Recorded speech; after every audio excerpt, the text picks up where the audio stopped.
on Wednesday, we were talking about work energy theorem. We talked about how work is a change in mechanical energy, right? That is the definition of work. So if I do work, I will change either an object or system's kinetic energy, an object or system's potential energy, or both. Okay?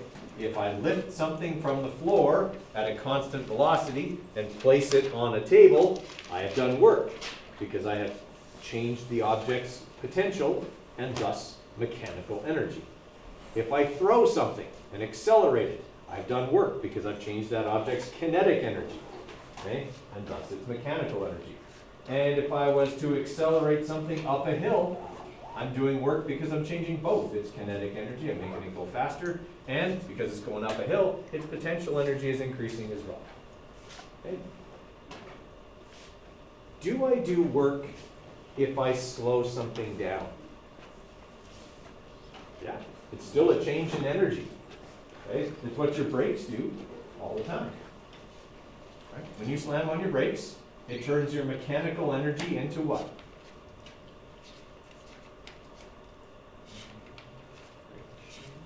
Well, friction is the force that does the work. Okay? If you recall, when we were talking about this, we said work is F cos of theta times d. Well, friction's the force that stops you. Okay? But what does friction turn your mechanical energy into?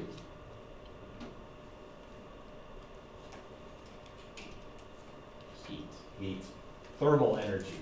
Your brakes get hot. Okay? When you apply them, your brakes get hot. Okay? If you lock them up, your tires get hot. Okay? Whatever is sliding past something else is going to get hot. Friction turns mechanical energy into heat, into sound, and sometimes even into light. Okay? It's going to convert your mechanical energy into other forms of energy because the law of conservation of energy says you can't create it and you can't destroy it. But you can convert it, you can transfer it, you can do whatever you want to it, but it has to still exist. Okay? So that's what you're doing when you're braking. Okay? If you've ever watched like track racing at night, the brake rotors in the race cars will actually glow.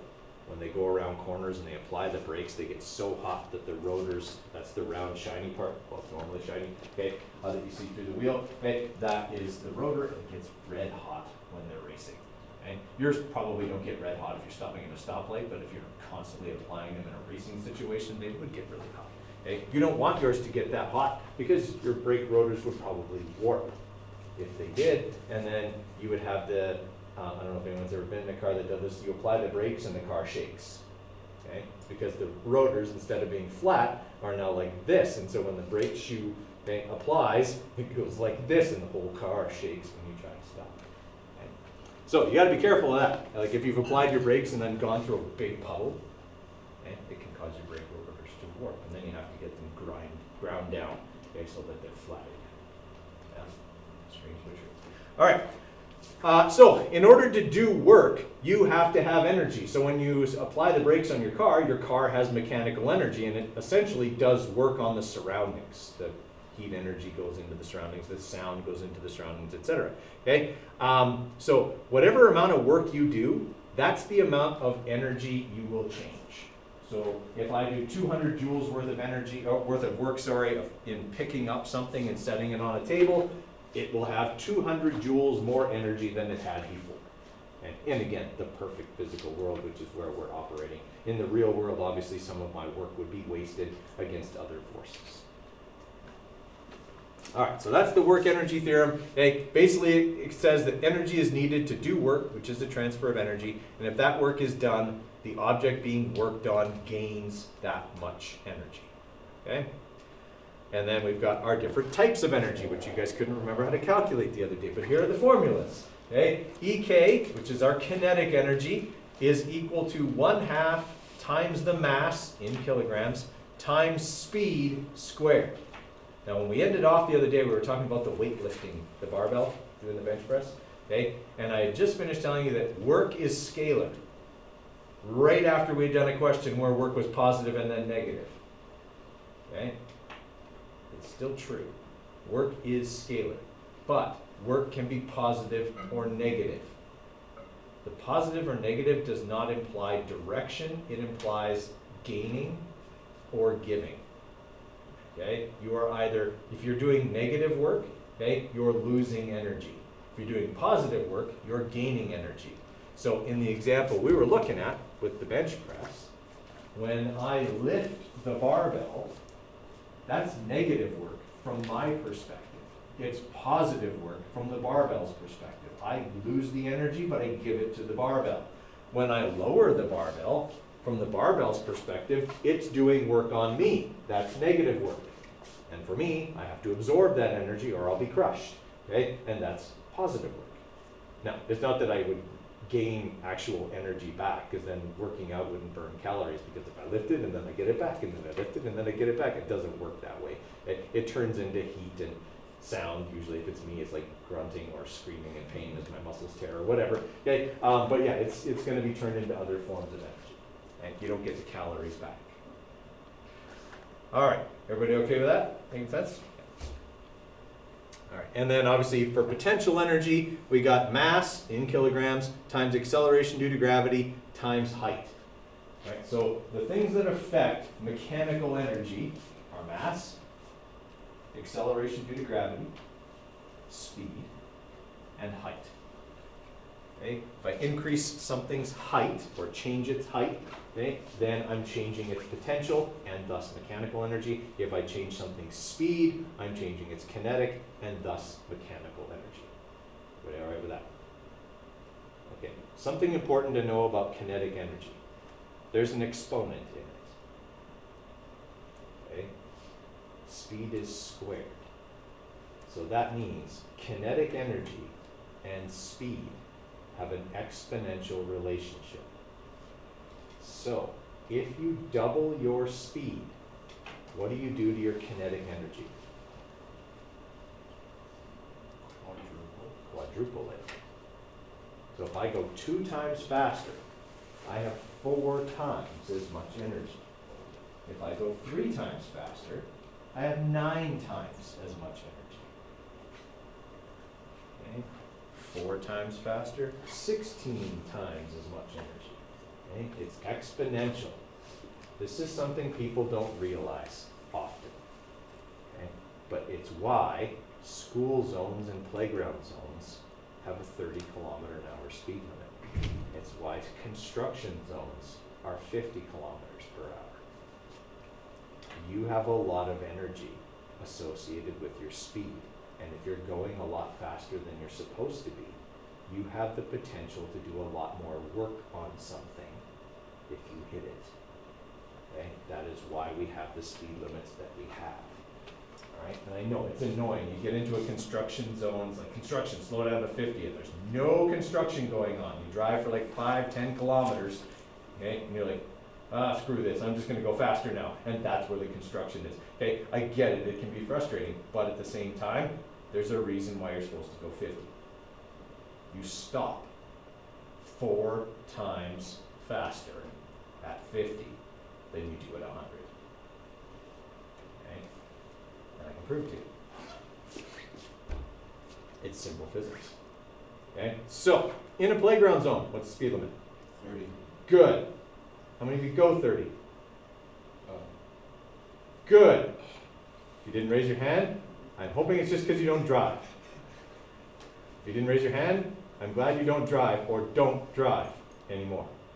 Okay? You got to go 30 in a playground zone. Okay, now obviously when we're dealing with a formula that looks like this, EK equals 1/2 mv squared, v is not in kilometers per hour. Okay, because the units for energy are joules, which are a kilogram meters squared per second squared, so we got to have our speed in meters per second. Okay, so I'm going to take my 30 kilometers per hour and divide it by 3.6 to get it into meters per second. Eventually. Okay, 30 divided by 3.6, 8 point something, right? 8.3. Okay, so let's say I'm driving a 1,500 kilogram vehicle and I'm going the speed limit.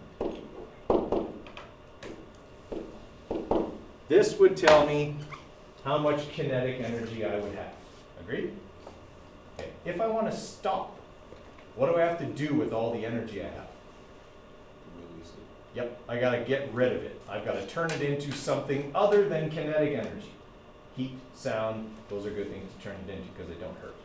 Okay, so really what I have to do is say that I want the work to equal the change in my kinetic energy. I want the work to take it all away, in fact. Right? So really what I'm saying is force times distance, which is work, equals 1/2 mvf squared minus 1/2 mvi squared. Now, since I'm trying to stop,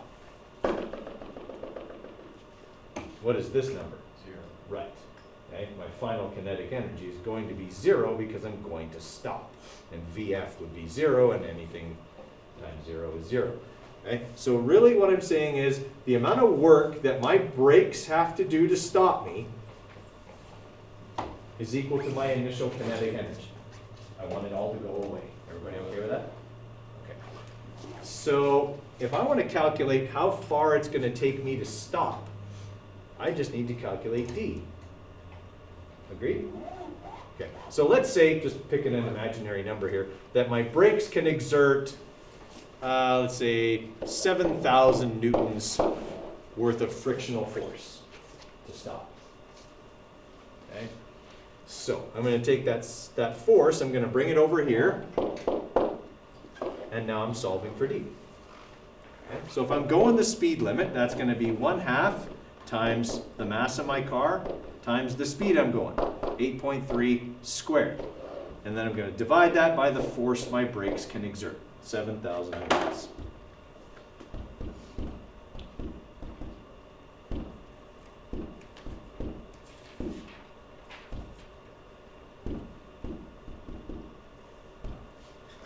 Okay, so at the speed limit, it's still going to take me 7.38 meters to stop.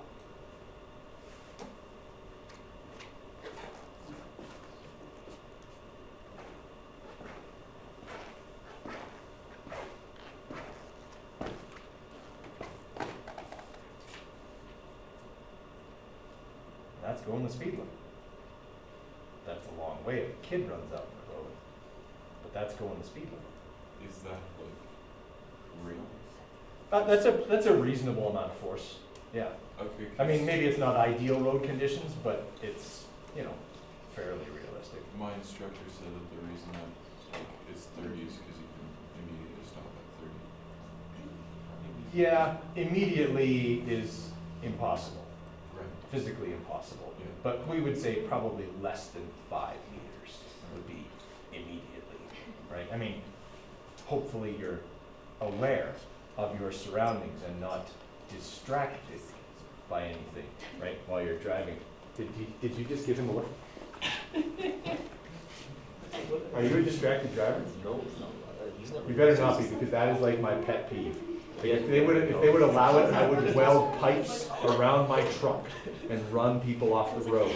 Okay, that's how much it angers me. But I'll explain why in a minute. And it's all physics related. Okay, all right. So under ideal conditions, we're going to travel 7.38 meters. Maybe not ideal, but this is just the numbers we're using. Okay, now if I go twice this fast, what did I say would happen to that number?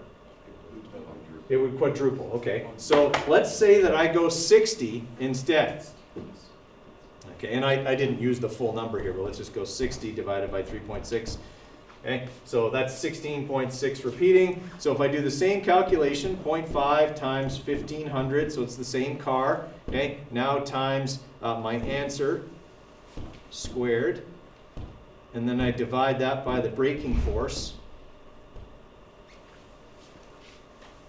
Well, yeah, 7.44. I mean, I used the whole number instead of rounding off, but okay, it's 4 times bigger. That's a lot farther. Okay, traveling 29 meters before I stop because I'm going 60 through a playground zone. That's kind of a big deal. Okay, And obviously nobody would do that. Okay? Nobody would go 60 through a playground zone, especially if there were kids there.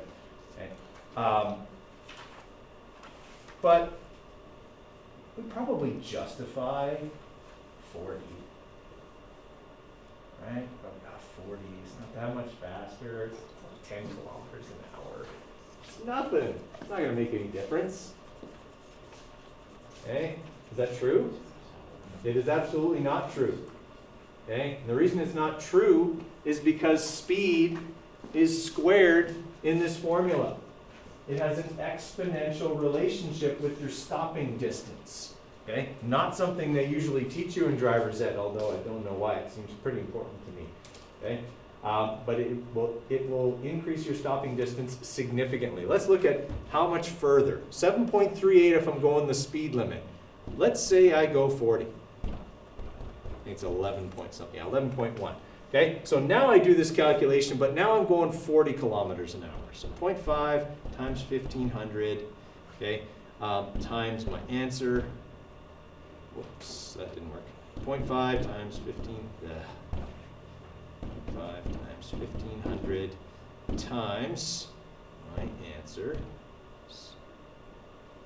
You're hitting second enter. Was it hitting second enter? Oh, that's why.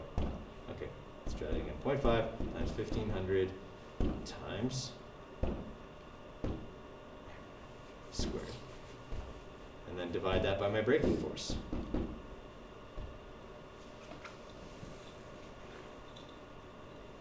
It's almost double.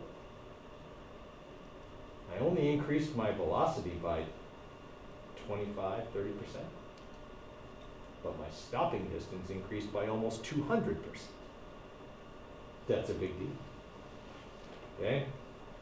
So, yeah. Are we gonna do a lab where we drive increasingly faster in a school zone? No, unfortunately our safety waiver would not cover said experiment.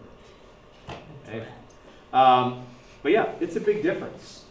Okay? And here's kind of the problem, because we talk ourselves into that 10 kilometers an hour. Maybe not in a playground zone or a school zone, but you know, where it's 50 or where it's 60, you know, 10 kilometers an hour is not that big a deal. 120 where it's 110.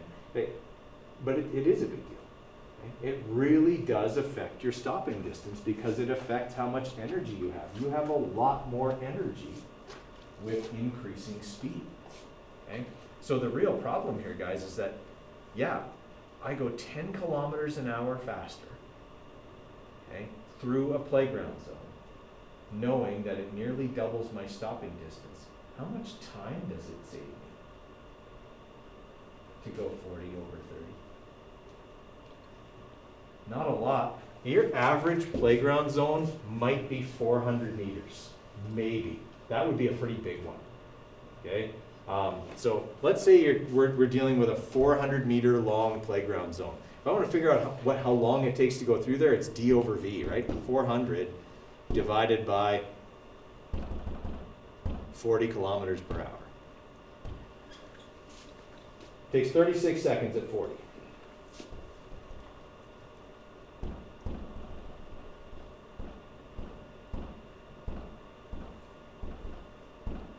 Come on, where's the 8.3? There we go. It's 12 seconds. If that 12 seconds is going to make the difference between you being late or on time, get out of bed earlier. Okay? That's the justification we make to ourselves. People make that justification through playground zones and school zones. Okay? Here's what that justification means.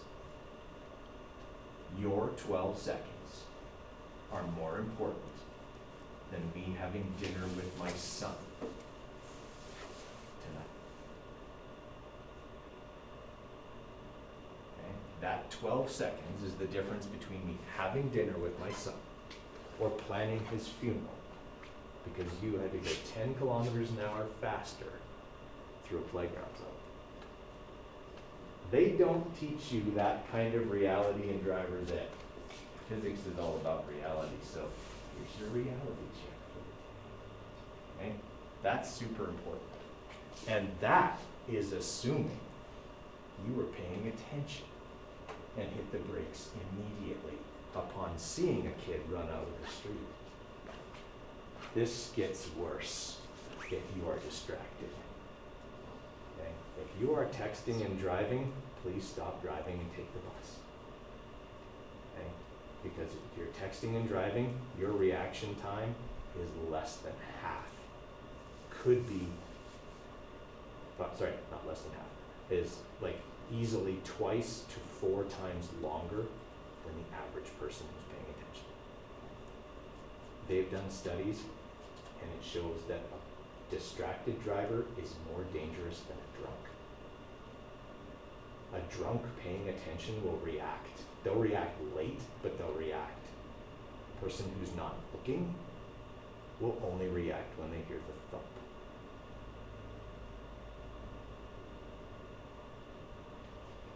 Don't text and drive. Makes a big difference. Okay? Makes a big, big difference. Because physics. All right. Am I what? I'm not saying that you should drive drunk either. I'm just saying that's how bad distracted driving is. Okay? Being a distracted driver is so much worse because you don't see anything. Right? Like a drunk, their reactions are delayed. Right? Any kind of impairment, whether you've been smoking or whatever, okay, your reaction is delayed. But if you're looking, you still react. You're doing this, you only react at the sound of hitting something. Right? And it's bad. Like I actually saw in Westmount a few years back, they were running a speed trap through the Westmount school zone. Okay, and so there was a bylaw officer or whatever, like the sheriff's, and he was standing out in the street with the radar gun. And this lady was coming up in the school zone and she was going fast, really fast, like probably 50 or 60. And he stepped out to wave her down. He had to jump out of the way. She would have run him down. A police officer would have run him down because she wasn't looking. In a school zone, driving at excessive speed. I've never seen a police officer get in their car so fast. Okay, but yeah, like that's crazy. Okay, I hope that person lost their license. They should never operate a motor vehicle again. Okay. All right. On that note, let's look at something else. Just things to keep in mind, real life lessons. Okay. All right.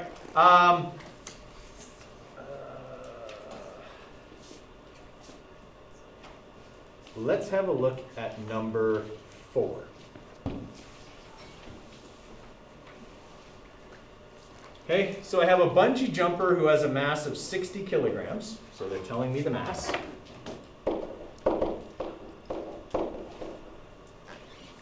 Okay, and they leap off a bridge, and they're in free fall for 20 meters.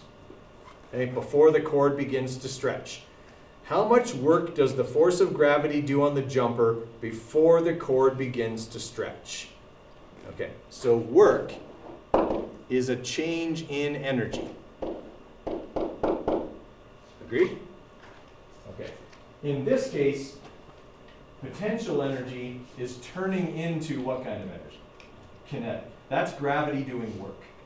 Okay, that's the force of gravity doing work. Now, can I figure out how much energy changes as they fall 20 meters? Okay, so I have a height, I have a mass, and I'm assuming this is occurring where? On Earth.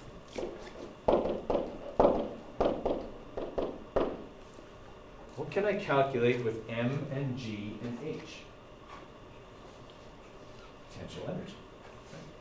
Okay, so I can calculate how much their potential energy changes after they fall 20 meters. Okay? I would just assume that their final energy is 0 and find their initial gravitational potential energy when they were 20 meters higher. That'll tell me how much work gravity does, or how much initial mechanical energy, potential energy, they had. Wouldn't technically another way to solve this be if work is force times distance, you could calculate the force of gravity and how long they fall to find the work done. How long they fall is time. How far they fall is distance. I like that you brought this up because I want to show something with it. So you're saying use force times distance here, right? Yeah. Okay. What force is doing the work? Gravity. How do you calculate force of gravity? Mass times volume. What are you multiplying by? It's the same It's thing. the same thing. That's why this formula works. That's why this whole idea of work being a change in energy works. Force times distance equals m times g times h. Well, yeah, it's better. It's the same thing. Okay? It's the force of gravity doing work over the distance they fall, m times g times h. So I'm glad you brought that up because I was trying to find a way to segue to that, but that was perfect. Okay? All right. So yes, absolutely, I could do that, but not with time, with distance. I wouldn't want to go through all the trouble to calculate time just to get back to calculating the same distance, because that's what would happen. All right, so I'm going to calculate how much potential energy they had when they were 20 meters higher. That energy is what is converted to kinetic, in other words, work. Okay, so we'll take the mass, which they told us was 60 kilograms, times 9.81 times 20 meters. That should give us 1.18 times 10 to the 4 joules. We'll double check, sometimes the book's wrong.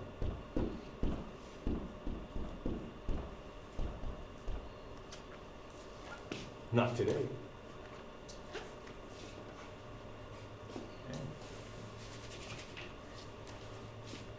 All right, so the big thing here, guys, is being able to understand this idea that if you exert a force through a distance, you change energy, either kinetic or potential.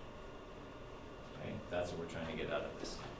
So let me ask you this hypothetical question.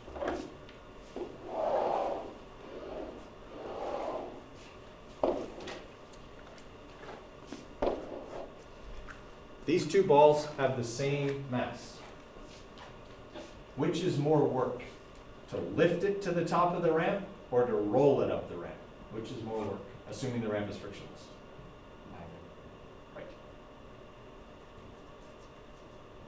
Neither one. They are the same amount of work.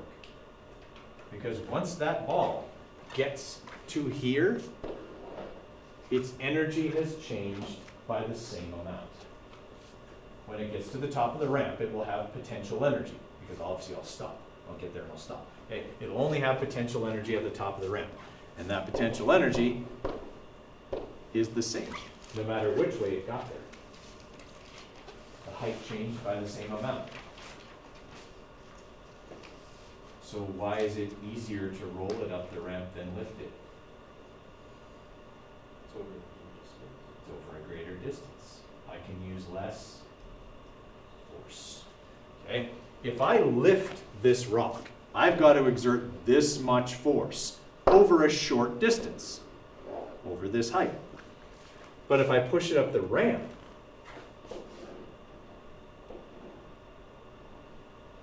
whoop, sorry, that force got to go that way. Okay?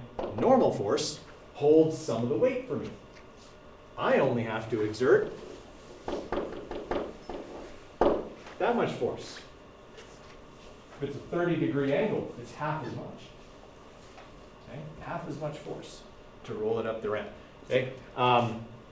But it's over a greater distance. And remember, work is force times distance. In both of these cases, that's going to come out to the same number. Big force, small distance. Small force, big distance. Okay? I do the same amount of work either way. Everybody all right with that? I mean, this is the whole reason the inclined plane was invented. It makes work easier. Nothing can make less work. It can only make work easier. And that's what a ramp does. Okay? That's how the Egyptians built the pyramids. Okay? They built really long ramps and had lots of slaves, okay, pushing rocks, pushing big square blocks, okay, up these really long ramps made out of sand. Because they didn't have aliens help lift them. Okay? That would have been sweet, but not what happened.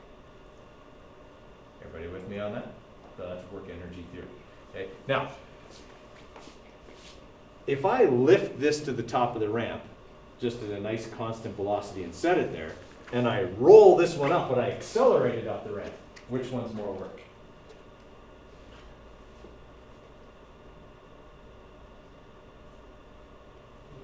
Rolling it, because now I'm not just changing its potential energy, I'm also making it go faster, so I'm changing its, well, not its acceleration, but its velocity, right? I'm making it go faster. So not only is it gaining potential, it's also gaining kinetic. That would be more work. When it gets to the top, it's gonna fly off the top of it because it's got more energy. It's got more mechanical energy, some kinetic, some potential. Would that require a greater force? It would. So on that note, here we go. Okay, we're gonna look at a problem like that. Okay, so I'll have you guys write this one down. We got time. Oh yeah, we got lots of time. All right, give me a minute. So for a problem like this, there's a couple of things we need to remember from Science 10 and kind of put together in a new way. Right? Some of the things we need to remember are that kinetic energy is 1/2 mv squared, and that gravitational potential energy is m times g times h. The other thing we have to remember is that work is a change in mechanical energy. And that can be written in a short form, or it can be expanded out several times. Okay? It could mean this: mechanical energy final minus mechanical energy initial. Or we can expand it out even further. But before we do that, we have to remember one more thing from Science 10. Mechanical energy is our kinetic energy plus our potential energy. Okay? Mechanical energy is the sum of both. Okay, so to solve this problem, they want me to calculate the amount of work done to accelerate this block up the ramp. Okay, down here it's moving at 1 meter per second, and it's at the bottom of the ramp where its height would be what? Right. To this point here, where it's now 0.850 meters higher and moving at 4 meters per second. Work is the change in mechanical energy. So if I can find the mechanical energy at the bottom and the mechanical energy at the top, I can find how much work was required to make that happen. I'm going to give you guys a few minutes and see if you can get the answer. Okay? So we start out with this idea here. Work is a change in mechanical energy. Okay? We move to this. Mechanical energy is kinetic plus potential. Right? And then we say, all right, work is final mechanical minus initial mechanical, and we just keep expanding this out. Work equals, if it's mechanical final, it'll be potential final plus kinetic final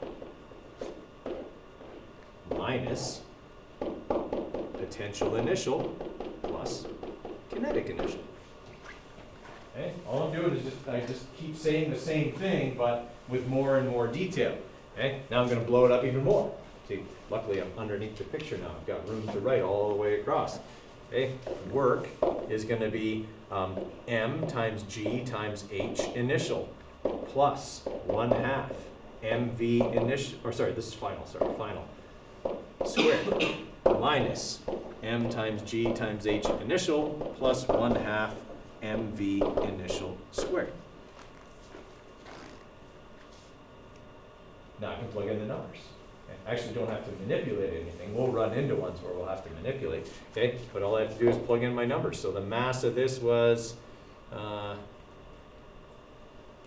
1.2 kilograms. So 1.2 times 9.81 times 0.850, that was my final height, plus 1/2 times 1.2 times 4 squared, that was the speed at the top of the ramp,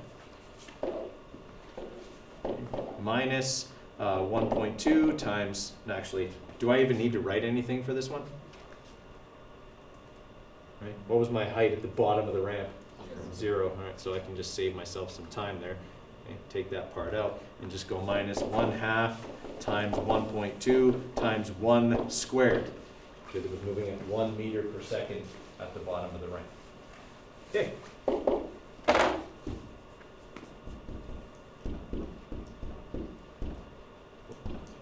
Times 0.85 plus 5 times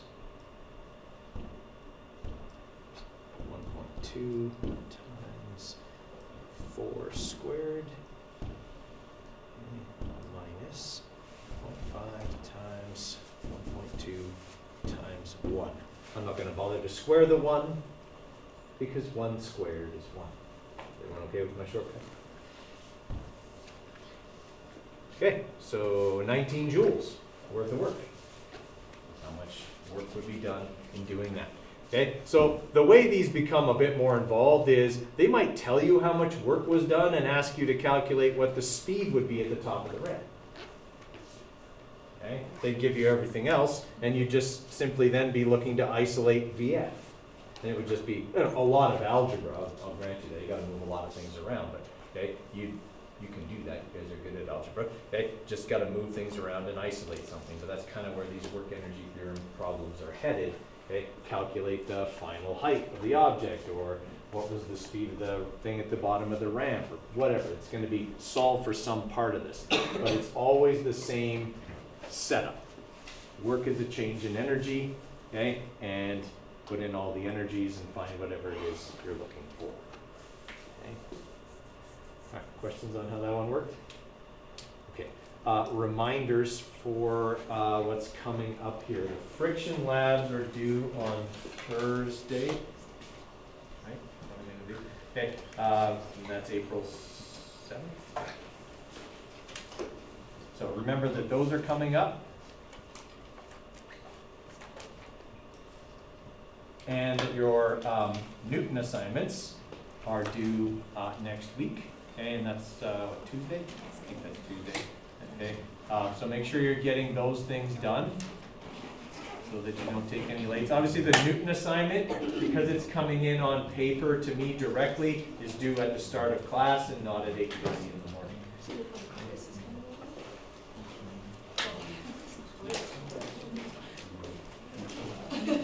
Okay, and your Unit 2 exam will be Wednesday, not of next week, but the week after. Right, I'll probably post some review activities next week sometime.